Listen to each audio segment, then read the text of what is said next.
नमस्कार, आप देख रहे हैं 4 PM। मैं हूं आपके साथ सिमरन। हरियाणा विधानसभा चुनाव को लेकर सभी दल तैयारियों में जुट गए हैं और आरोप प्रत्यारोप का दौर जारी है। सत्ता में काबिज सैनी सरकार अपनी उपलब्धियां जनता को गिनाने में जुटी हुई है और विपक्ष अपने वादों को लेकर जनता के बीच में पहुंच रहा है। बीजेपी ने राज्य में जनता के लिए जो भी काम किया है वो काम किसी से छुपा नहीं है। उनका मोदी और राज्य की नायब सरकार से भली भांति वाकिफ है और पिछले 10 सालों से बीजेपी के कार्यकाल में जनता के हित में कौन कौन से काम हुए हैं सभी को पता है। इसका खामियाजा सरकार को विधानसभा चुनाव में भुगतना पड़ेगा। नेता प्रतिपक्ष राहुल गांधी ने मोदी की नाकामी की पोल खोल के रख दिया है, जिससे कि मोदी बहुत हताश हो गए हैं और अपनी हार के डर से बौखलाए हुए हैं और अनर्गल बयानबाजी कर रहे हैं और जनता के बीच में माहौल खराब करने की कोशिश कर रहे हैं। आपको बता दें कि हरियाणा की जनता मोदी के ध्रुवीकरण की राजनीति से पूरी तरह से वाकिफ है। मोदी ने किसानों को दिल्ली जाने से रोकने के लिए कौन कौन से अत्याचार किसानों के ऊपर नहीं किए हैं, इससे कोई भी बचा नहीं है। किसानों के साथ किए गए अत्याचार से पूरा देश वाकिफ है। 2014 में सत्ता में आने से पहले मोदी ने देश की जनता से तमाम वादे किए थे, लेकिन सत्ता में आते ही सारे वादे भूल गए। किसानों को उनकी फसल को लेकर MSP देने का वादा किया था, लेकिन एक कार्यकाल पूरा हुआ जाने के बाद भी मोदी ने किसानों को लेकर किसी भी तरह का कोई गारंटी कानून नहीं बनाया, जिसकी वजह से किसानों ने आंदोलन करने की योजना बनाई और सरकार को टाइम भी दिया कि इतने दिनों में हमारी मांगे पूरी नहीं करोगे तो हम आंदोलन करेंगे। बावजूद इसके मोदी को कोई फर्क ही नहीं पड़ा और वो अपनी सत्ता के मद में मदहोश रहे, जिसके बाद अब किसानों को लगा कि हमारी मांगे सरकार के द्वारा नहीं पूरी की जाएंगी। तब उन्होंने आंदोलन करने का फैसला किया और सड़क पर उतर आए और दिल्ली में जाकर के जंतर मंतर पर प्रदर्शन करने की योजना बनाई। लेकिन मोदी सरकार ने किसानों के साथ बर्बरता की और उन्हें दिल्ली जाने से रोकने के लिए तमाम उपाय किए। किसानों के ऊपर पानी की बौछार की गई और रास्ते को बैरिकेडिंग करके रोक दिया गया। दिल्ली जाने वाले रास्तों पर कीलें लगा दी गई, बड़े बड़े पत्थर रख के उनके साथ अन्याय किया गया और आज भी किसान अपनी मांगों को लेकर दिल्ली बॉर्डर पर ही आंदोलनरत हैं। वहीं चुनाव आते ही मोदी और उनकी पार्टी के नेता जनता के सहयोगी और सबसे बड़े शुभचिंतक बन जाते हैं, लेकिन चुनाव खत्म होने के बाद सभी वादे भूल जाते हैं, जिसका परिणाम मोदी को लोकसभा चुनाव में मिली हार से मिल गया है। लेकिन जो कमी रह गई वो राज्य चुनाव परिणाम आने के बाद पूरे हो जाएंगे। आपको बता दें कि मोदी सरकार ने किसानों के साथ साथ महिला पहलवानों के साथ भी बहुत बर्बरता की और अपने सांसद बृजभूषण शरण सिंह को लेकर एक भी बयान नहीं दिया। पहलवानों को दिल्ली की सड़कों पर घसीटा गया और उनकी एक बात भी नहीं सुनी गई, जिससे कि बीजेपी की परेशानी और बढ़ गई है और हरियाणा चुनाव में जीतने के कोई चांस बनते दिखाई नहीं दे रहे हैं। लगातार 2 बार सत्ता में रहने के बाद मोदी को घमंड हो गया था कि मेरी तानाशाही सदैव चलती रहेगी, लेकिन ऐसा नहीं हुआ और लोकसभा चुनाव में सारे मंसूबों पर पानी फिर गया और बैसाखी के सहारे आ गए वो। आपको बता दें कि बीजेपी जिसका सहारा लेकर के सरकार बनाती है, बाद में उसी के साथ खेल कर देती है और अपनों को ही किनारे कर देती है। बता दें कि हरियाणा में बीजेपी ने जेजेपी के साथ मिलकर के दूसरी बार सरकार बनाई थी। वही सरकार बनने के बाद जेजेपी को किनारे कर दिया गया, जनता को किनारे कर दिया गया। सरकार ने जनता का किसी भी तरह से किसी प्रकार की कोई सहायता नहीं की। राज्य गंदगी, बेरोजगारी, महंगाई से जूझ रहा है, लेकिन सरकार को कोई फर्क ही नहीं पड़ रहा है। युवाओं को बेरोजगारी के मुंह में धकेल दिया और युवा नौकरी के लिए दर दर भटक रहा है। बता दें कि हरियाणा में विधानसभा चुनाव में अब बेहद कम समय बच गया है। ऐसे में सियासी दिग्गज एक दूसरे पर जुबानी हमले करने में नहीं चूक रहे हैं। इस बीच हरियाणा के पूर्व डिप्टी CM और जेजेपी के कद्दावर नेता दुष्यंत चौटाला ने बड़ा खुलासा किया है। उन्होंने कहा कि किसान आंदोलन में जेजेपी के साथ खड़े रहना मेरे जीवन की एक बड़ी गलती थी। बता दें, दुष्यंत चौटाला ने कहा कि राजनीति के अंदर विचारधाराएं जुड़ती हैं और जब ये जुड़ती हैं तो बदलाव भी आता है। हमने हरियाणा में निवेश लाने का काम किया है, हमने यहाँ परिवर्तन लाने का काम किया है। हमने कहा था कि MSP पर आंच आएगी तो हम सरकार छोड़ देंगे। प्रधानमंत्री नरेंद्र मोदी को पत्र भी लिखा है। उन्होंने आगे कहा कि हमने उनके साथ सरकार चलाई, अपनी बातें मनवाई, अपने काम करे।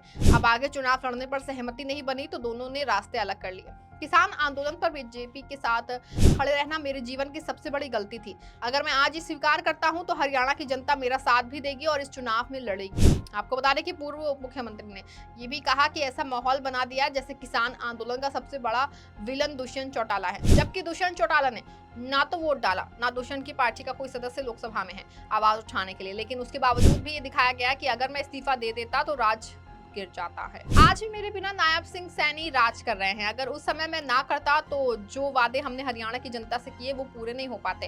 हरियाणा की सियासत में डबल इंजन की सत्ता का ट्रेंड चल रहा है। 3 दशक से परंपरा ये रही है कि केंद्र और राज्य में एक ही दल या गठबंधन की सरकार बनी है। लोकसभा चुनाव के ठीक बाद हरियाणा के विधानसभा चुनाव हो रहे हैं। ऐसे में देखना ये होगा कि केंद्र की सत्ता पर कब्जा जमाने वाली पार्टी ही हर राज्य की सत्ता पर विराजमान होती है। बीजेपी की कोशिश एक रिवायत को बचाए रखने की है, आज तो कांग्रेस डबल इंजन सरकार वाली परंपरा को तोड़कर नया इतिहास लिखने की कवायद में है। ऐसे में देखना होगा कि सियासी बाजी कौन मारता है। लोकसभा चुनाव के बाद सबसे पहले जम्मू कश्मीर और हरियाणा में विधानसभा चुनाव रहे हैं। केंद्र में बीजेपी जीत की हैट्रिक लगा चुकी है। बीजेपी हरियाणा में ऐसी ही करिश्मा करने की फिराक में है। इसके लिए पार्टी ने पूरी ताकत झोंक दी है। बीजेपी इस बात को जानती है कि हरियाणा के विधानसभा चुनाव में वो विफल हुई तो विपक्ष ये नैरेटिव बनाना शुरू कर देगा कि देश में बीजेपी का ग्राफ गिरने लगा है। इसीलिए बीजेपी हरियाणा का चुनाव जीतने के लिए पूरे दमखम से जुट गई है। ऐसे में बीजेपी ये बताने की कोशिश में जुट गई है कि केंद्र में सरकार बनाने वाली पार्टी हरियाणा की सत्ता पर काबिज होगी। आपको बता दें कि हरियाणा में पिछले 2 बार से सत्ता अपने नाम करने वाली बीजेपी लगातार तीसरी बार जीतकर सरकार बनाने की कवायद में है। पीएम मोदी ने कुरुक्षेत्र में अपनी पहली चुनावी जनसभा में डबल इंजन सरकार की परंपरा को बनाए रखने का हवाला दिया था। उन्होंने कहा कि हरियाणा के लोग 50 साल से उसी राजनीतिक दल की सरकार बनाते आ रहे हैं, इसके केंद्र में होती है। पीएम मोदी ही नहीं, केंद्रीय मंत्री पीयूष गोयल ने भी गुरुग्राम की रैली में कहा कि हरियाणा का इतिहास रहा है, केंद्र में सरकार बनाने वाली पार्टी ही हरियाणा में सरकार बनाती है।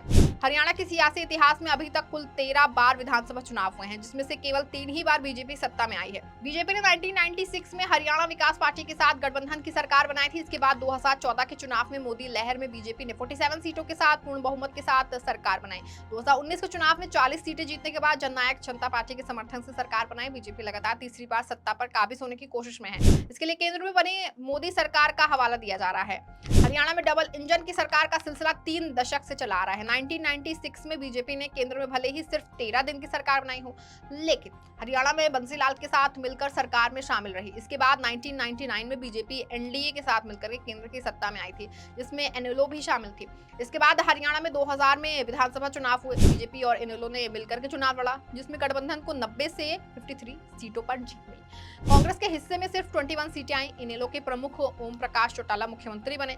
2004 के लोकसभा चुनाव में कांग्रेस सबसे बड़ी पार्टी बनकर उभरी और कई दलों के साथ मिलकर के सरकार बनाई। देश की सत्ता में वापसी करने के बाद 2005 में हरियाणा में विधानसभा चुनाव हुए। इस चुनाव में कांग्रेस ने 67 सीटें जीत करके हरियाणा की सत्ता में वापसी की। इस तरह एक बार फिर डबल इंजन की सरकार हरियाणा में बनी। इसके बाद 2009 का लोकसभा चुनाव जीतकर कांग्रेस नेतृत्व वाली यूपीए की सरकार केंद्र में बनी। इसके एक साल बाद 2010 में विधानसभा चुनाव हुए। कांग्रेस भले ही पूर्ण बहुमत हासिल नहीं कर सकी, लेकिन निर्दलीय और अन्य दलों के साथ मिलकर सरकार बनाने में कामयाब रही। इस तरह कांग्रेस केंद्र के साथ साथ हरियाणा की सत्ता पर काबिज रही। 2014 में देश की सत्ता परिवर्तन का सियासी प्रभाव हरियाणा की राजनीति पर भी पड़ा। 2014 के लोकसभा चुनाव के एक साल बाद 2015 में हरियाणा के विधानसभा चुनाव हुए। बीजेपी ने हरियाणा की 90 में से 47 सीटें जीतकर पूर्ण बहुमत के साथ सरकार बनाई और पहली बार अपनी मुख्यमंत्री बनने में भी सफल रही। इसके बाद 2019 लोकसभा चुनाव में प्रचंड बहुमत के साथ केंद्र की सत्ता में वापसी के साथ ही बीजेपी हरियाणा की सियासी बाजी भी अपने नाम करने में कामयाब रही। 2019 के विधानसभा चुनाव में बीजेपी को भले ही बहुमत नहीं मिली, लेकिन 40 सीटों के साथ सबसे बड़ी पार्टी बनकर उभरी। बीजेपी ने जेजेपी और निर्दलियों के सहयोग से सरकार बनाई है। हरियाणा में डबल इंजन की सरकार की परंपरा को बीजेपी हर हाल में बरकरार रखना चाहती है, तो कांग्रेस उसे बदलने की कोशिश में है। लोकसभा चुनाव में इस बार बीजेपी को जिस तरह से हरियाणा की 10 में से 5 सीटें गंवानी पड़ी हैं, कांग्रेस की बढ़ती सीटें और वोट शेयर ने बीजेपी की परेशानी को बढ़ा रखा है। इसके अलावा एंटी कमेंसी और किसान पहलवान जवान का मुद्दा भी बीजेपी के लिए परेशानी का सबब बना हुआ है। इसके चलते खुलकर बीजेपी नहीं खेल पा रही है। बीजेपी जातीय समीकरण के सहारे सत्ता की हैट्रिक लगाने और डबल इंजन की परंपरा को बचाए रखने के लिए चुनावी जंग में लड़ रही है, लेकिन कांग्रेस दलित, जाट, ओबीसी और मुस्लिम समीकरण के सहारे सत्ता में वापसी की उम्मीद लगाए हुए है। जाट वोट परंपरागत रूप से बीजेपी के खिलाफ माने जाते हैं और इस बार किसान और पहलवान आंदोलन का असर भी चुनाव में पड़ सकता है। इसलिए बीजेपी का जोर ओबीसी मतदाताओं पर है और नायब सिंह सैनी के सहारे सत्ता में वापसी करना चाह रहे हैं। कांग्रेस दलित और जाट समीकरण के सहारे डबल इंजन की चली आ रही रिवायत को खत्म करने की कोशिश में है। इस खबर में फिलहाल बस इतना ही। इसी तमाम राजनीतिक खबरों के लिए बने रहें और जुड़े रहें 4PM के साथ। धन्यवाद।